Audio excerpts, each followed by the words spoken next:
Shower, ladies and gentlemen, and welcome to the Chamber of the Wraith. My name is Brian, and tonight we are tackling the one and most horrifically retconned Sindel.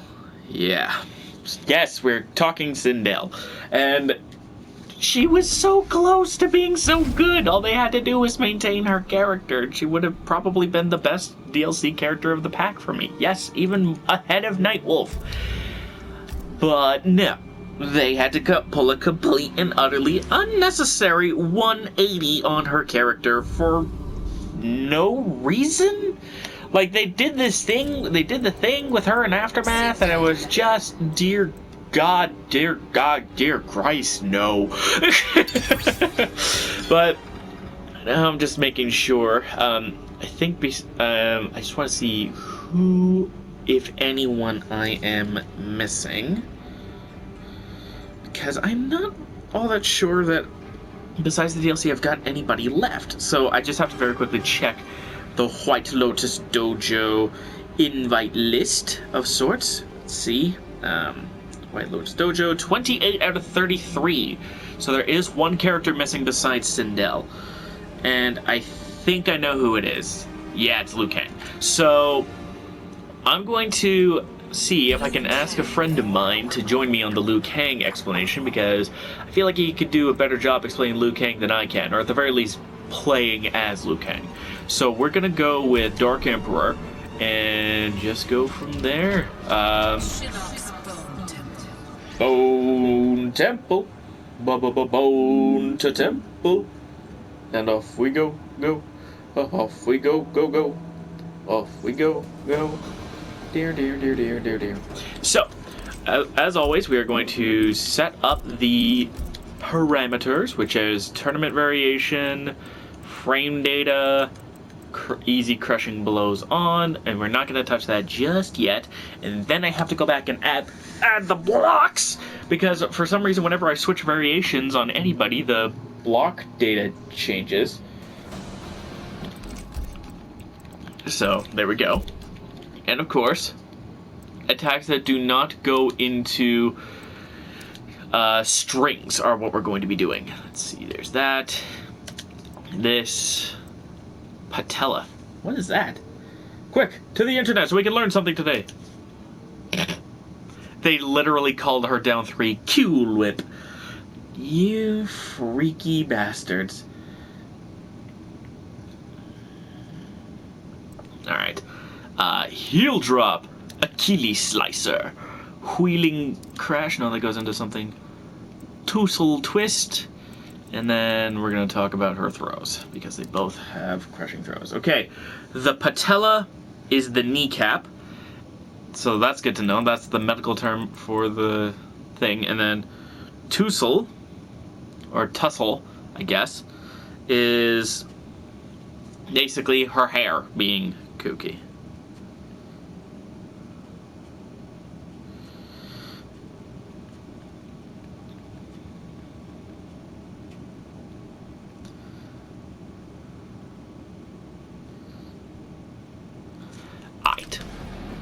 So, let's start with Hedenian Burst.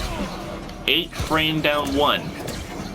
Decent range, plus 11 on hit, minus 3 on block though. So it's actually pretty good on block. Stop block blocking, stop. Thank you. Arcane Overload.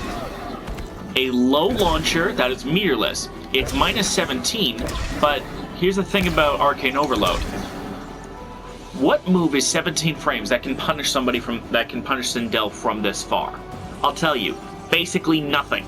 Even this is 25 frames, and you might think a Sindel might be able to go for that, but remember, it's only where the purple circle hits, so there isn't really anything. Forward 4. Let's see.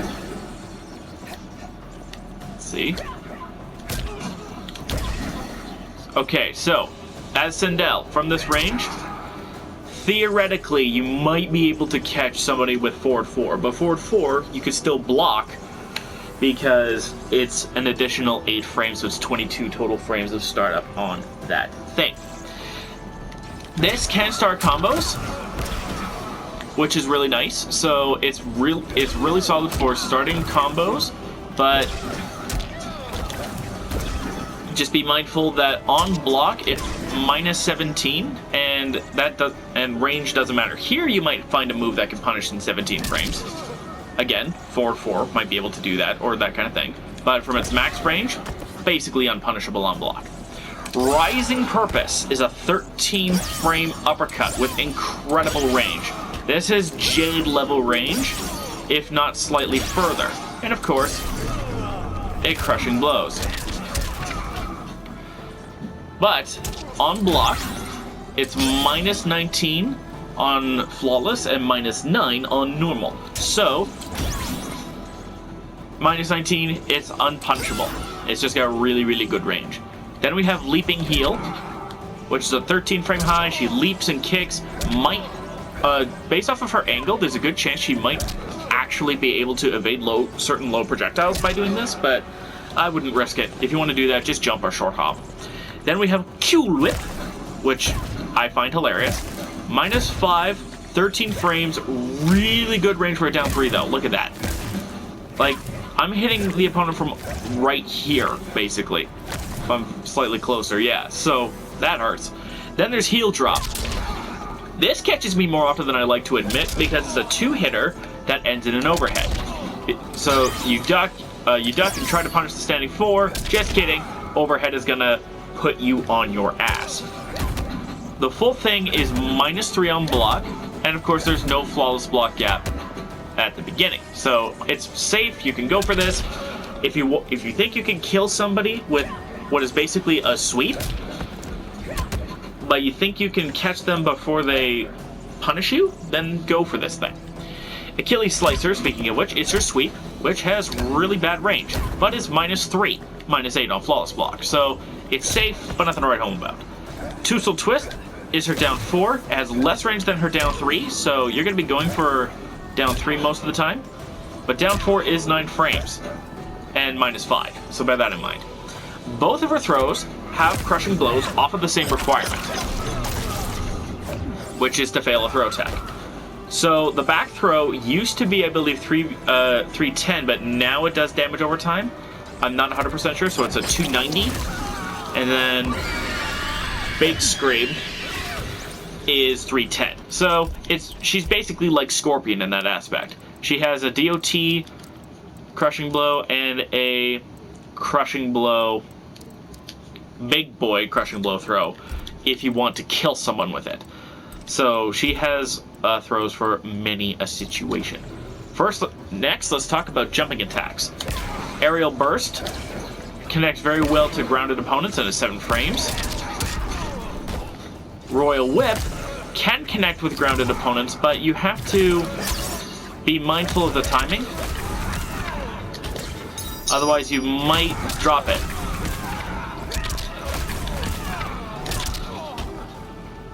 But keep in mind, it's better for air trades generally, but if you can land this on grounded opponents consistently, you got yourself a pretty good combo starter.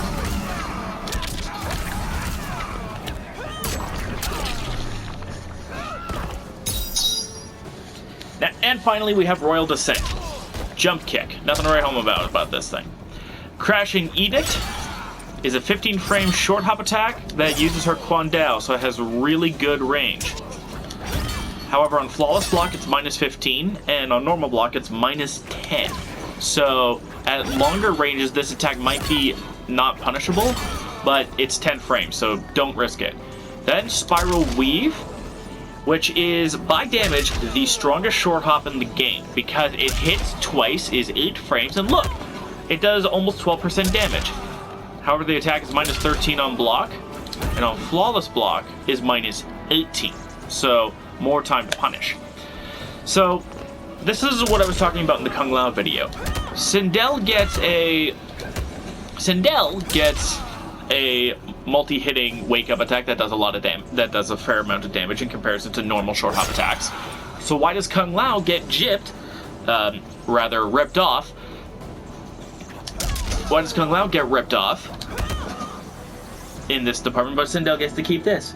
It doesn't make any sense. And finally, we have the wake-up attacks.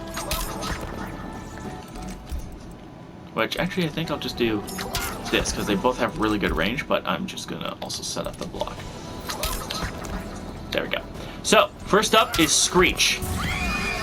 You are going to get caught by this. It's 11 frames, really big hurt box, and one of the best wake-up attacks in the game. It's -9, but again, at that range, there is no 9-frame attack that's going to catch Sindel, or not that I can think of.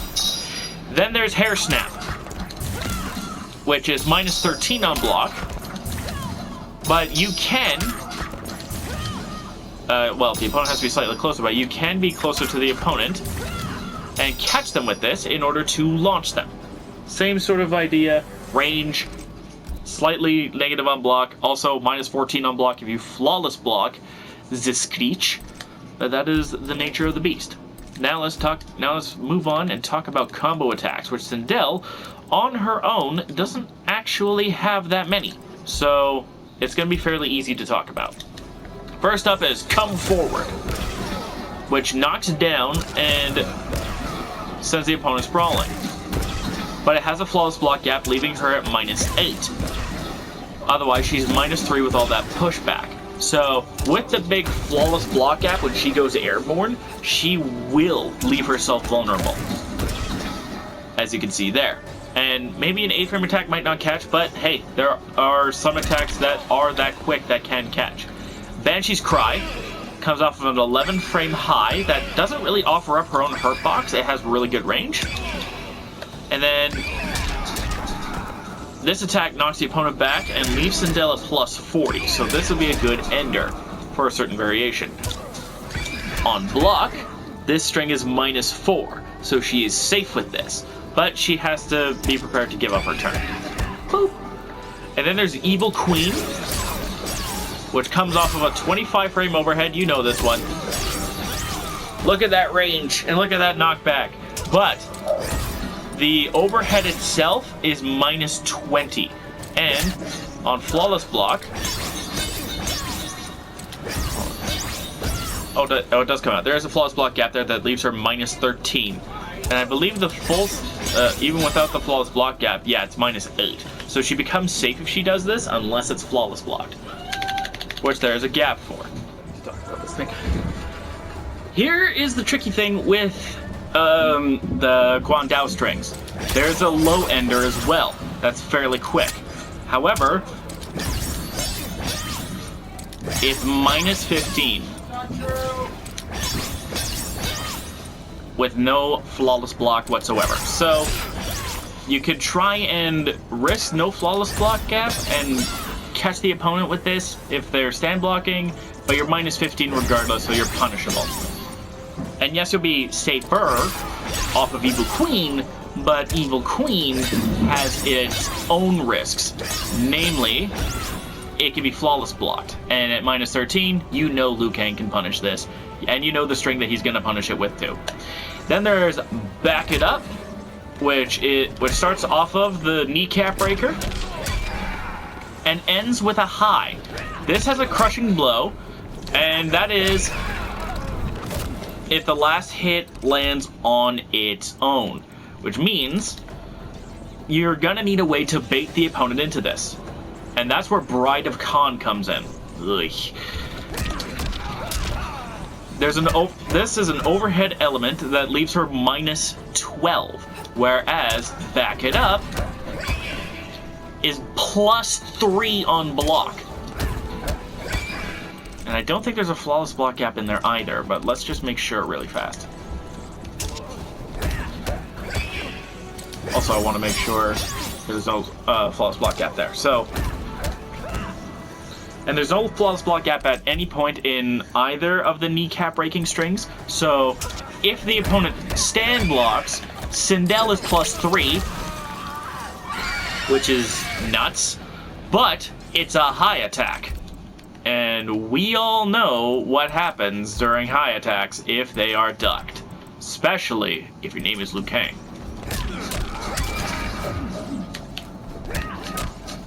If I just block low, let go, uppercut.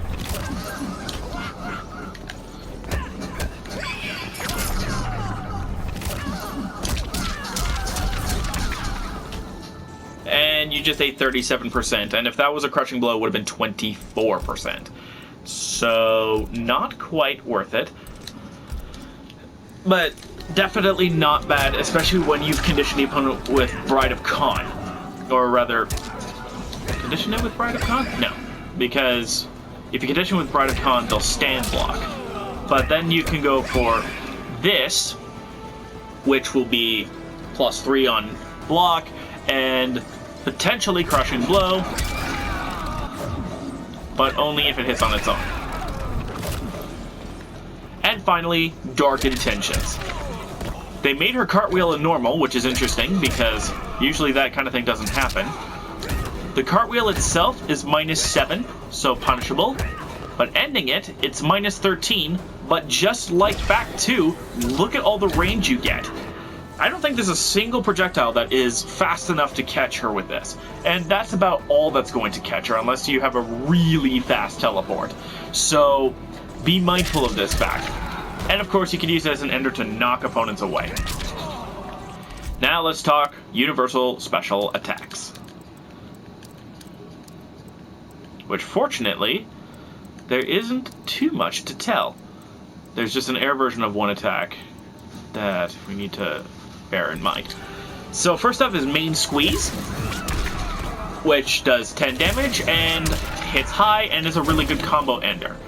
On block, Main Squeeze is -7, but at the range that this can hit, if it's blocked, you're generally safe. Amplify this to get more damage, and side switch if you get cornered. So there you go. But this has another benefit. This is her armor break. Which means, if the opponent armor breaks from Sindel, they shouldn't, because, while I suck at the timing, you can absolutely catch them out of it back too. Come on, maybe if I just stand. There it is. And look at that. They're eating 285, or 275 on their own, which is only slightly less. Then if you amplify, again, the timing for this I'm not great at. Look at that, 32% and you can side switch. So the fact that this is universal is made up for by its relatively meager damage output. But it's definitely nothing to scoff at. So if you're thinking about breaking against Sindel, just watch her whip it. Just watch her whip it, and then you'll be in trouble. Next is Scream. You know this one. It's a very quick scream that does mid. When it's charged to purple, you can get a stun. So you have a meterless combo starter.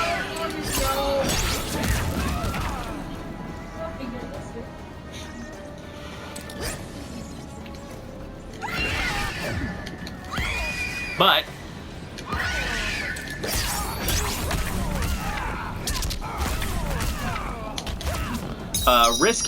sticking your neck out for a full second in order to get that stun, or about that long, in order to get this kind of stun is not worth it 90% of the time. But that's where the crushing blow comes in. If you counter or punish anybody with Scream, they are in for a world of hurt. If this is a counter or a punish. Look at that. I had enough time to go in and do a jump attack. The opponent is left stunned for 76 frames, which is over a full second after this lands. So you can see where the damage can really rack up with this, especially on Amplify, because of Amplify's incredible range.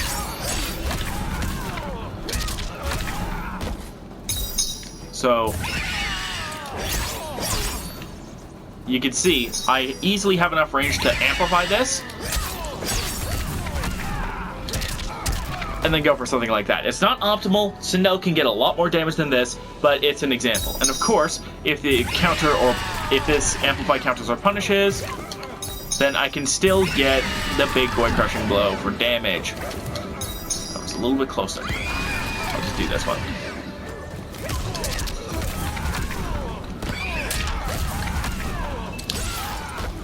43.5% right there. No sweat. And I didn't even have to throw in the main squeeze, which would have probably hurt quite a bit. And finally, we have Regal Presence, which can be done in the air or on the ground. This is just an air dash. It's nothing to write home about. Oh, before I forget, actually, Scream is minus 25 on Flawless Block, and minus 18 on its own. But Amplify leaves her minus 19, so don't go for this thing all that often.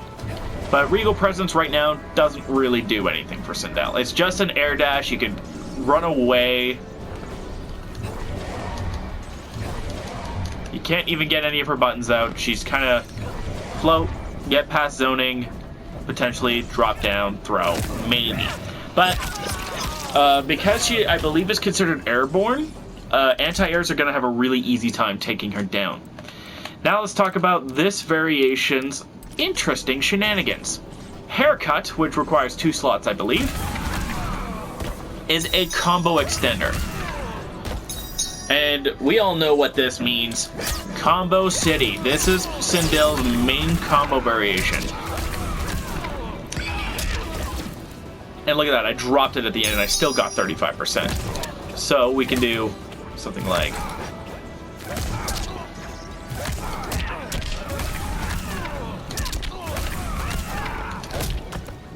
Okay, I ended it with a sweep when it was supposed to be back 3, but I still got 360. No crushing blows, none of that shenanigans, just raw damage.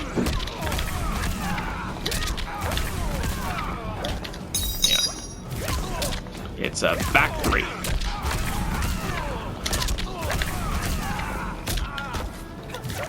One.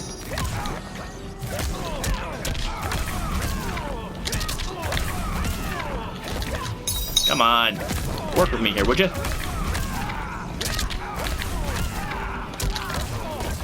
No, it doesn't connect. It just has to be standing 1 into that, but you get the idea. It hurts a lot to be caught by this. And you know what else hurts a lot? Whip and flip. This is an overhead that she can throw in at any time, which gives her native mix off of that string. Or, because there's a low here, off of this string. Or, perhaps, hold on. Remember how there is an overhead element native to this that comes up in 21 frames? And how it's minus 8? You might think, go for the whip and trip, or the whip and flip, because it's about the same. Don't. On Flawless Block, it's minus 20, and on normal block, it's also minus 20, so just go for the normal thing. But if this catches a low or crouching attack,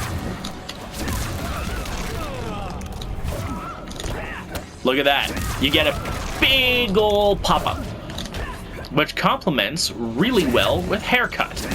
And here's how. See that? I can get a combo off of this, and I still have meter to do this thing twice. And I could have done uppercut there instead of main squeeze for that kind of damage. But if we land this,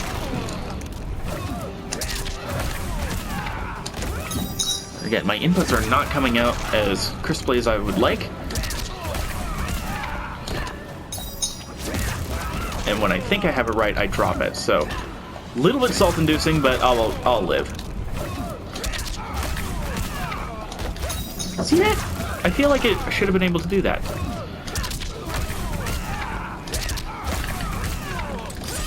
There it is, 45%. And that was just me doing something super duper basic. You know Sindel can get way more damage than that off of this.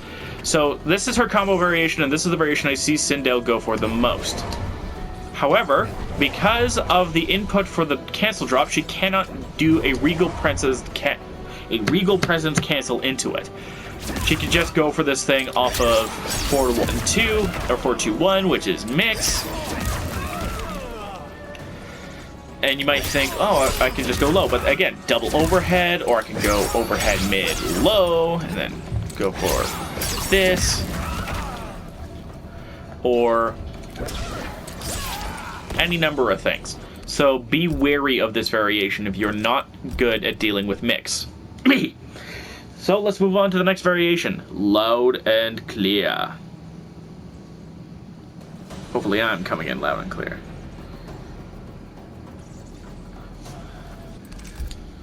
Maleficent March, Deadly Echo, and Shriek, which is basically just Scream, and then Banshee Dash. Okay, so Maleficent March. She walks in, and this also has a Crushing Blow, which happens to be the same as Shriek. So why would you ever... So how do you get that Crushing Blow? Does it have to be a punish? No. You just have to march a far distance, which I believe means you have to march at least 2 steps. 1, 2. Yeah, so if you march for at least 2 steps... 1, 2... There you go. That's how you get that. And then on Amplify, you get really nice damage that sends the opponent back. Maleficent March, however, is not safe on block. Minus 22. And minus 17 if it's not flawless blocked. Still, unsafe. So if the opponent is going to block, you'd be better to amplify it to get a little bit of pushback and try and maybe chip them out at low health. Because 1, 2, 3, 4, 5, 6. There's 6 hits there. That will chew through her chip. But that will chew through the chip of the opponent's. But your opponent has to basically be almost dead anyway. So be mindful of that sort of thing. And of course, Shriek gives her a normal shrieking option. But she has the trouble of combos because she doesn't have haircut, right? Slightly wrong, but we'll get to there later. She has a way to get past projectiles too with Deadly Echo.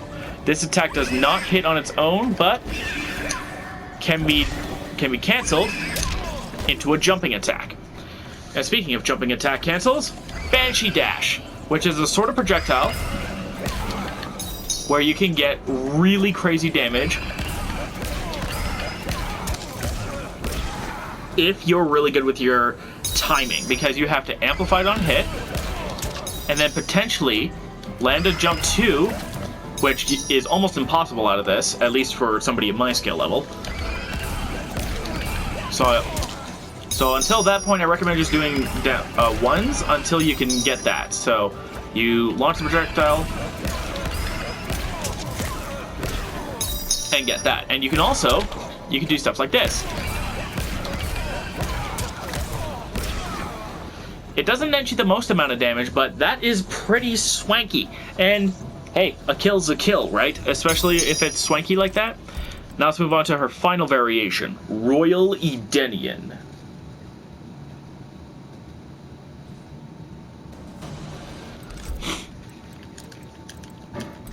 This is the closest to a traditional, more zony Sindel that you're going to get.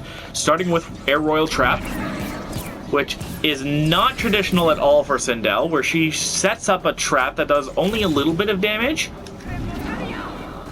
But as you can see, the little fireballs are unblockable and do a respectable amount of damage. So now if I throw, my throw is doing 18%. And this is proximity based.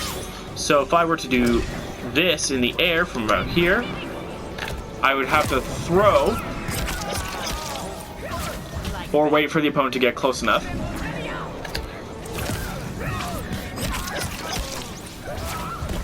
In order to take the damage. This is much better for chipping somebody out because on chip, you're doing 10 damage every time, doing up to 50 damage. Which, if the opponent was blocking, let's say this string, is 10 times more chip than... is about the same amount of damage as that last hit on its own. So, you can definitely see where this can get scary. You do this.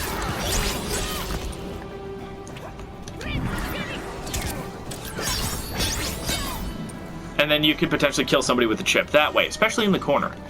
Then you have Banshee Barrage in the air, which You can't do out of Royal Presence, which there's a whole ability dedicated to this having attacks, and it never got used, which sucks, but what can you do? But Air Banshee Barrage is all mids that you can tack onto the end of jump-ins to get some okay damage. But if you amplify, look at that, you get a combo extender. So you can do this on the ground, on.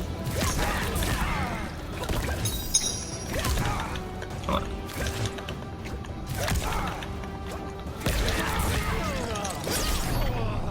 Pretend that didn't crushing blow, but you get the idea. And finally, there's Low Star Screamer, which is a low projectile that does really nice damage.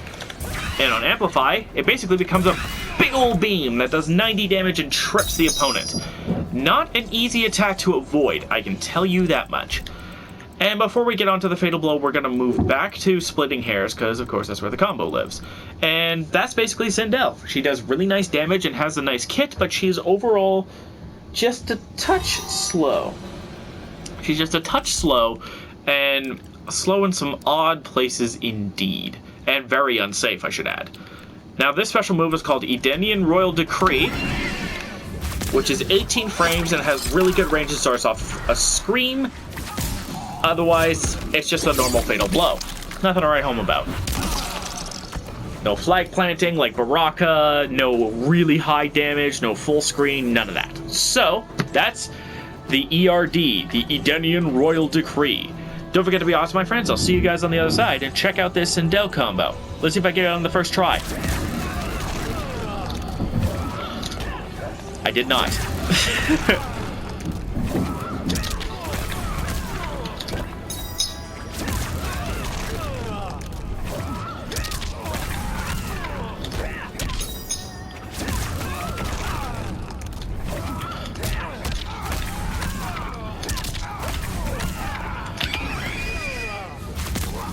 There we go.